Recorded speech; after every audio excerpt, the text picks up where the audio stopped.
Let's now talk about ellipses and parabola. I'll start with ellipses.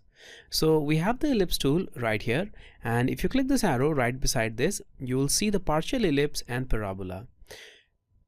We'll talk about all these three tools. I'll start with ellipse. And again, I'll select the front plane. Now it will make an elliptical shape as expected. So I'll start with the center here. And then we have kind of a circular shape for now.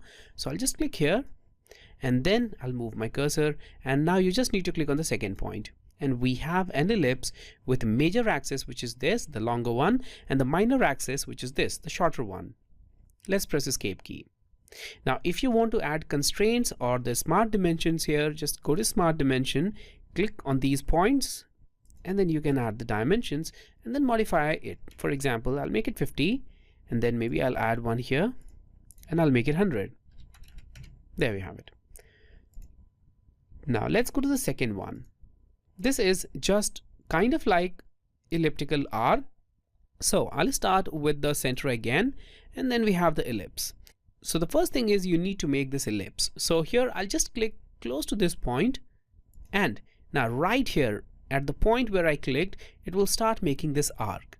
So you can make arc in clockwise or in anti-clockwise direction, but it will follow that elliptical path. It just depends on your selection wherever you want to make it. So I'll just make it up to maybe this point, and that's our elliptical arc or the partial ellipse. Now these are conic curves. Conic curves are, well, different kind of curves that you will get when you cut a conic section. This drawing illustrates conic curve in much more detail. So this is what we are getting. This is ellipse. Now we'll talk about parabola. There are other conics like circle, which is this one, which you get when you cut the conic parallel to the bottom plane. And then we also have hyperbola, which we won't be discussing now. All right, so let's just move it here and go to the next curve, which is parabola. Now in case of parabola, you need to start from the point which is called focus. So I'll click at a point and that point will become focus right there. And then you need to specify the vertex. So this will be the vertex. And now you just need to specify the curvature. So I want to start maybe somewhere from here. So I'll click here and then it will just make the curve right along the parabolic path. Again, I'll just click to stop making this. There we have it.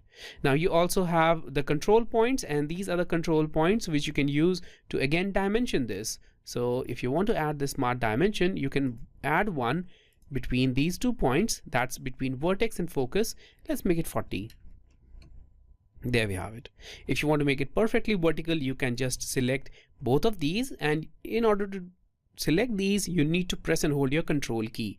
So control select and then make it vertical. There we have it. They are now perfectly vertical. And that's our parabola.